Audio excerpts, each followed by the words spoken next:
Jean chapitre 1 verset 1. Au commencement était la parole était avec Dieu, et la parole était Dieu. Et Dieu dit, la parole est tout ce qui fait la puissance d'un accomplissement de tout ce que vous voulez. Il est impératif de comprendre l'impact et le pouvoir que cela a dans votre vie. Dans cette vidéo, nous allons parler de la puissance de la parole, surtout dans la parole de Dieu, et cela agit spirituellement et se manifeste physiquement. Vous pouvez peut-être avoir conscience de cette force, mais il faut bien savoir ce que cela apporte à votre vie. Il a fallu d'une parole pour que tout commence et existe.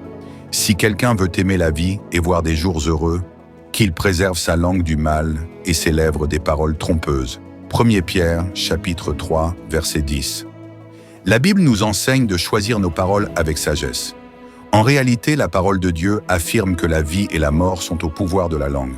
C'est pour cela que vous avez besoin de veiller sur ce que vous dites chaque jour. Vos paroles peuvent avoir une influence positive et encourageante, ou négative et décourageante. Il peut être plus facile de pester ou de devenir négatif quand les choses ne vont pas comme vous le souhaitez, mais Dieu vous appelle à prononcer des paroles qui fortifient et relèvent les autres. Quand vous ferez cela, vous serez également bénis vous-même.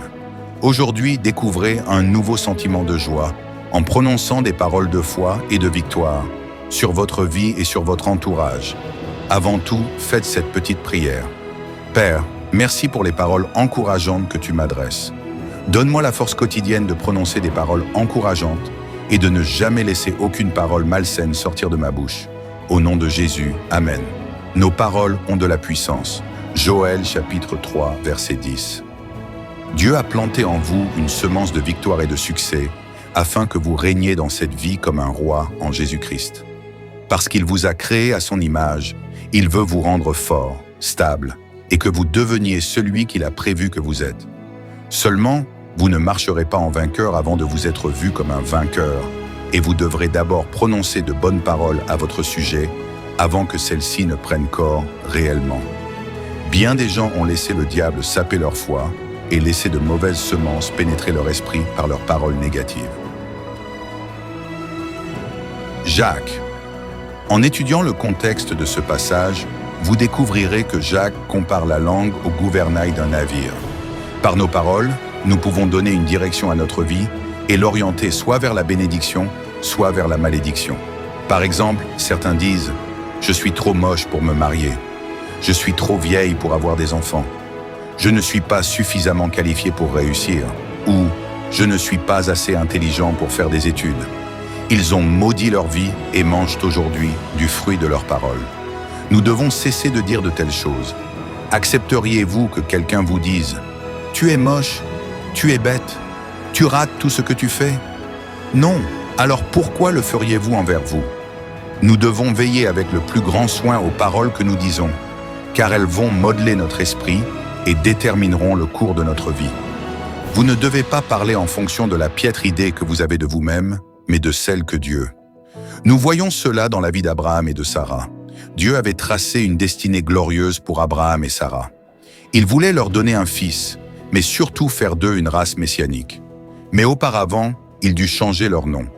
Dieu changea le nom d'Abraham en Abraham, qui signifie père d'une multitude de nations, et Saraï en Sarah, qui signifie princesse. Leur nom modelait la foi d'Abraham et de Sarah, et les préparait ainsi à recevoir les grandes choses que Dieu leur réservait. À chaque fois que l'on s'adressait à Abraham, on disait « Hé, père d'une multitude de nations ». Ou lorsque l'on s'adressait à Sarah, on disait « Bonjour princesse, bonne nuit princesse ». Sarah était vieille et elle ne pouvait pas avoir d'enfant. Mais à chaque fois que l'on prononçait son nom, on prononçait une semence dans son cœur et sa foi se développait. De la même manière, vous devrez proclamer les paroles de Dieu à votre sujet si vous voulez accomplir votre destinée et devenir celui que vous êtes en Christ. Chaque jour, dites « Je suis riche, je suis fort, je peux tout faire par Christ qui me fortifie, je suis la tête et non la queue ». Cessez de dire « Je manque de discipline, je ne parviens pas à m'arrêter de boire, je suis timide, je ne suis pas une bonne mère ». Pour marcher en vainqueur, vous devrez d'abord vous voir comme un vainqueur. Ne vous voyez pas tel que vous êtes aujourd'hui, mais à ce que vous êtes déjà dans votre esprit et allez devenir. Certains diront que c'est de l'autosuggestion ou de la sorcellerie, mais ce n'est pas le cas. C'est ce que la Bible nous enseigne de faire. Joël, chapitre 3, verset 10. Nos paroles ne modèlent pas seulement notre foi, mais créent aussi des réalités dans le domaine naturel. Par exemple, lorsque Jésus a maudit le figuier, celui-ci est réellement mort. Un homme et sa femme ne parvenaient plus à avoir d'enfants.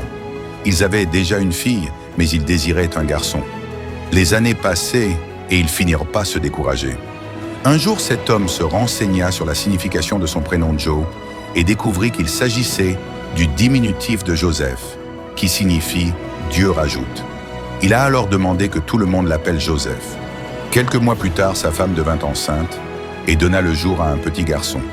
Ce ne sont pas les circonstances qui nous maintiennent dans l'esclavage, mais nos paroles. Il n'y a pas de mauvais papa, de mauvaise maman, de mauvais fils ou de mauvaises filles. Il y a juste des gens qui proclament de bonnes ou mauvaises choses sur leur vie. Dieu avait oint le jeune Jérémie comme prophète et lui dit « Je te connaissais avant même de t'avoir formé dans le ventre de ta mère. Je t'avais mis à part pour me servir avant même que tu sois né, et je t'avais destiné à être mon porte-parole auprès des nations. » Mais Jérémie dit « Hélas, Seigneur Dieu, je suis trop jeune pour parler en public. » D'une certaine manière, il disait « Les gens vont se moquer de moi, ils vont me rejeter, je vais échouer. » Mais Dieu l'a stoppé net et dit « Ne dis pas que tu es trop jeune. » Il l'a empêché de maudire son avenir et louper ainsi sa destinée. Jérémie chapitre 1 versets 4 à 8. Cessez de maudire votre avenir et dites « Je réussis dans tout ce que j'entreprends. J'ai la faveur partout où je vais. Mes capacités s'accroissent. » Cessez de maudire votre avenir et dites « Je réussis dans tout ce que j'entreprends. J'ai la faveur partout où je vais. Mes capacités s'accroissent. » Faites une liste de ce que vous voulez voir Dieu faire dans votre vie et proclamez-les avec assurance chaque jour. Ésaïe chapitre 55 versets 10 à 11. La pluie et la neige descendent du ciel et n'y retournent pas sans avoir arrosé la terre, sans l'avoir fécondée et avoir fait germer ses plantes, sans avoir fourni de la semence au semeur et du pain à celui qui mange. Il en va de même pour ma parole, celle qui sort de ma bouche. Elle ne revient pas à moi sans effet, sans avoir fait ce que je désire et rempli la mission que je lui ai confiée.